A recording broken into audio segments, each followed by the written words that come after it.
as Tiamat Marduk flies through the final few corners, coming through the Casio Triangle chicane and now up towards the line in the Mercedes, and our current championship contender going only 13th fastest. Now that's risky. Zamso is improving and you wouldn't count him out. Of course, remember, PS1 Hagrid and also Season 1 champion as he now flies up towards the line. Only enough for 16th fastest, and he will be out of qualifying along with Adam Sanderson and of course Matty D. What about Nick Flies, who's improved massively in recent times as well? Goes 15th fastest, right on the bubble, but stays alive and relegates F1 Alex, and that looks like that's all she wrote.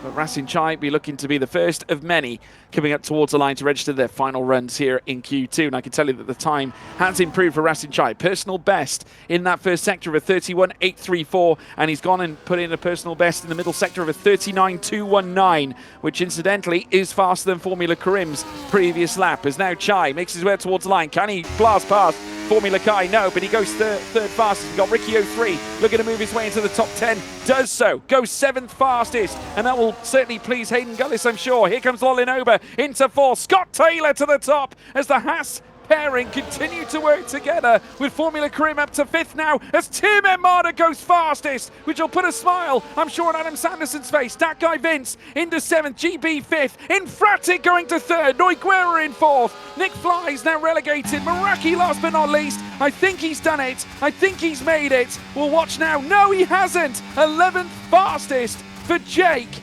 who is now not going to see Q3. He was so close. Well, Tom is currently purple in that first sector with a 33.676 as we now watch as that guy Vince, as DRS is now disabled, confirming that the weather is continuing to bucket on down, and it's a 42.6 in that middle sector for that guy Vince, but the purple middle sector has been stolen by Tom in the Alpine as now they whip around the final corner. Where does that guy Vince go in terms of lap time? It's a 1:34.838. GB goes 2nd fastest, around nearly half a second away from his own teammate as well. Tom going 2nd fastest. Formula Kai down into 5th as Tiamat Marduk pops into 4th. We got more cars coming through. Racing Chai as well after setting a 42.9 in that middle sector. We're looking to try and usurp at least a few to move himself into the higher echelons, and does lose time. 1.6, and looking how the rain is impacting this session because Scott Taylor has come around coming into the final sector. There is Noiguera hopping over the curbs. That's an invalidation, and surely Fabio is going to suffer the same fate. He can't keep the car on the track, but makes his way up towards the line anyway, knowing that he can at least place his car in the highest out of the bottom 3. Goes 8th fastest. As we now watch as the lights light up here at Suzuka. All 5 lights are indeed lit.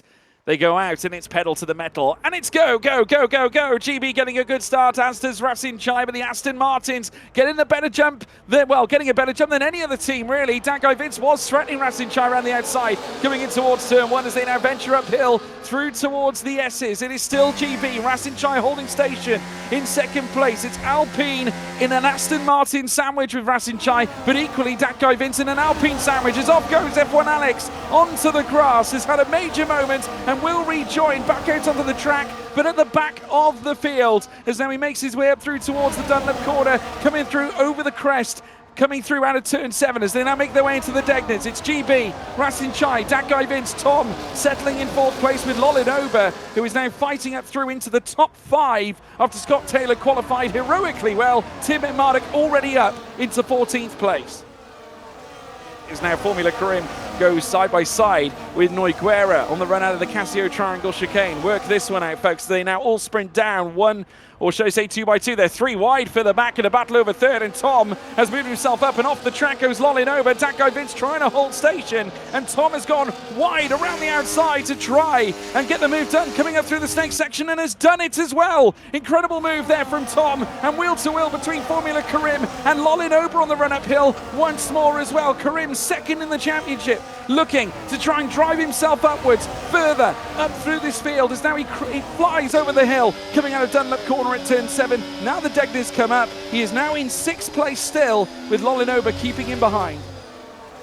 Bear in mind, no DRS just yet. Should it dry up though, it could open up, and we've got team radio from Tom. GB is going slow, and he's trying to put a stop to it by going up the inside at turn 1, and Tom does finally take the lead. It has taken some attempt. He has asked the major questions. This time he's got an answer, and that's P1 for the Dutchman. Yeah, Rasin Chai now making that box happen. Obviously, they tried to avoid the double stack, as we mentioned before, between the two Alpines. DRS has now officially been enabled, so we are effectively in dry conditions as of now. And there goes Tom, swanning off back into the lead of the race. Now it looks like the two Alpines are going to be nose to tail here in terms of the classification. So it's been a well-rounded effort from Alpine, but a big moment for Rasin Chai, who on the fresh medium tyres, the rear end steps out and he loses 2 places on the run up through to the S's as GB moves into second, and Alex Gillen, now in the top 3, sits in 3rd place. Certainly will do indeed. It's almost like a movie that we've watched before, isn't it? Gillen down in towards turn 1, this time choosing the outside line. DRS becomes enabled, and in the end it's a really smooth and easy overtake for himself. Rasin Chai will try and follow through though. Round the outside he will go, swooping past GB, slightly off the circuit. I won't be surprised if that is a track limits warning for the Alpine and for Gillen as well on the exit of turn 2 there, but everybody making their way through nice and calmly. Nothing to write home about from that. That guy Vince is now Ricky 03, makes his way through. F1 Alex retiring, and it looks like that is a safety car. A big error coming through towards 200R, and F1 Alex, you can see the lime green dot that's just disappeared off screen now on the track map. It was actually stationed just off the back of turn 12 after coming out of turn 11, and it's led to now a safety car situation. And I think Benjamin Daly has opted to come into the pits as well, and he's not alone. Noiguera is floating backwards into the pits. That is the most bizarre pit stop I have ever seen in the history of F1 gaming, or indeed league racing, apart from that time at Monaco. We won't talk about that.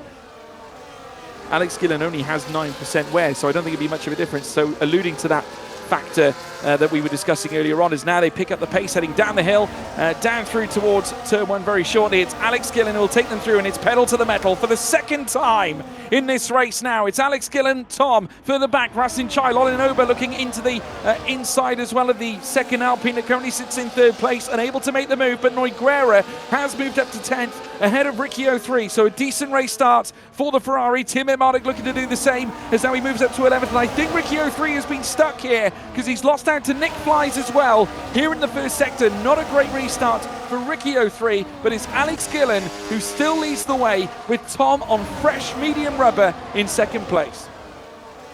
Lolinoba and Formula Crim and Rasin Chai. So out of the 6 of them, they have got the youngest set of tyres, as now he looks around the outside of Lolinoba on the run in towards the Casio Triangle chicane. They'll meet wheel to wheel, coming through towards the right and left, and back in reply. Tim Emardek around the outside, but Lolinoba looking to take him all the way. The Italian, the passionate sim racing Italian, looking to try and fend off the Aussie. He's unable to, and still with DRS is Benjamin Daly, as now Karim looks to take them both. It's almost 3 wide coming through turn 1 and out of turn 2. Benjamin Daly up to 3rd, as Lolinoba now sinks into 4th.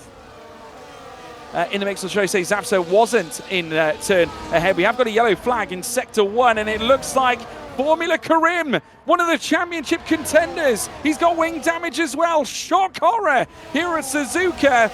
Must have had a moment coming through turn 1. Truly bewildering scenes as Tim Emardek's title rival, 2nd in the championship, coming into today. He also took into his pole coming into this race, and now has dropped down to 16th. That could be huge in the context of this title fight.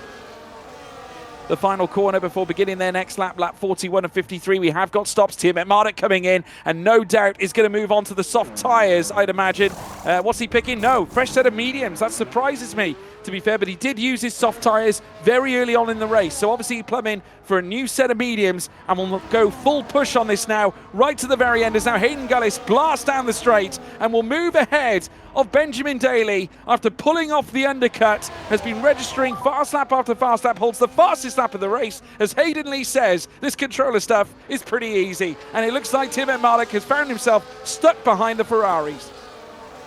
Apparently, we're hearing that Alex Gillen might not be considering a pit stop at the moment. He's going to look to try and take this to the end, so he's going to stay out. Tom is coming into the box, but I think Gillen is going to try and go to the end here on very well-used medium tyres, though. Saying that, 33 laps. Let's see if he can do it, as now we watch Tom exchange those mediums for soft tyres. Doesn't want to be held up for too long. Gullis moving through into 3rd as well, with Lolinoba in 2nd on his relatively fresh medium tyres. They're only a lap added to him on top of Gullis's. Gullis has done 9 laps. Lolinober has done 10 laps. There is Haydon now, chasing after Lolinober. He's got 1.4 seconds to find before he can attack the Haas over P2 as the yellow flags come out again at the Casio Triangle chicane.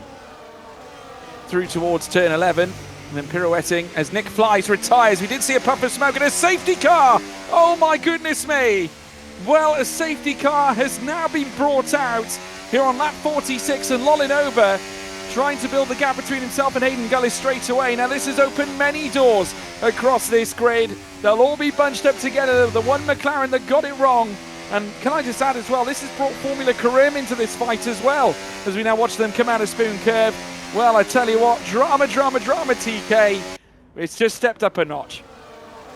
For the final time, as they now venture downhill through towards this long straight before venturing into turn 1. It's pedal to the metal for the 3rd time in this race now, and Gillen getting a good restart. Lolinober a little bit sunken there, and now Haydon Gullis just swarming all over the back of him as they now rush through towards turns 1 and fly out of turns 2. It's Gillen who leads. Lolinober getting a little closer as they come out through towards turn 3 and turn 4, with him behind Meraki in 5th. Just behind Racing Chai, met with Tiamat Marduk on his tail in 6th place, as now we watch them all rise uphill through towards Dunlop Corner here on lap 49. We're coming into the bitter end, the bitter stages of this Japanese race, and Gillen is carrying all the points, albeit for now.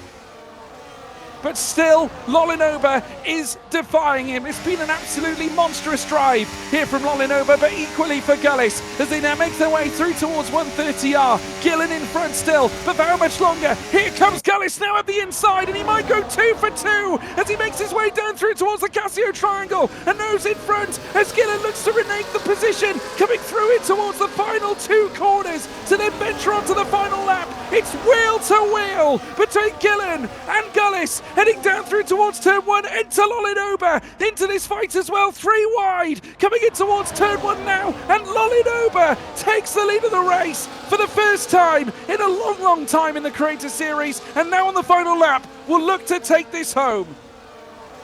Well, ever since the safety car, Gullis has remained in 3rd place, has been unable to take the victory, but Gillen now looking for a return and gets it all wrong. Coming into the Spoon Curve hairpin, he led a majority stint here in this race, but one mistake, as I said before, has cost him that P2 and at least a stab at P1 for now. Now it's all down to this. Gullis has got Gillen in behind as well, coming through 130R, but Lolinober, who's looking to once again take a race win. He won back in Miami in the 2nd race, wheel to wheel between Gullis and Gillen on the escape coming out of the chicane, but it's Lolinober in Italian fashion, a Japanese Grand Prix win there for the Italian driver. Lolinober takes victory. It's Meraki finishing in 3rd. Alex Gillen loses out down to 4th, with Haydon Gullis coming home in a brilliant P2. Tiamat Marduk, championship leader, in 5th.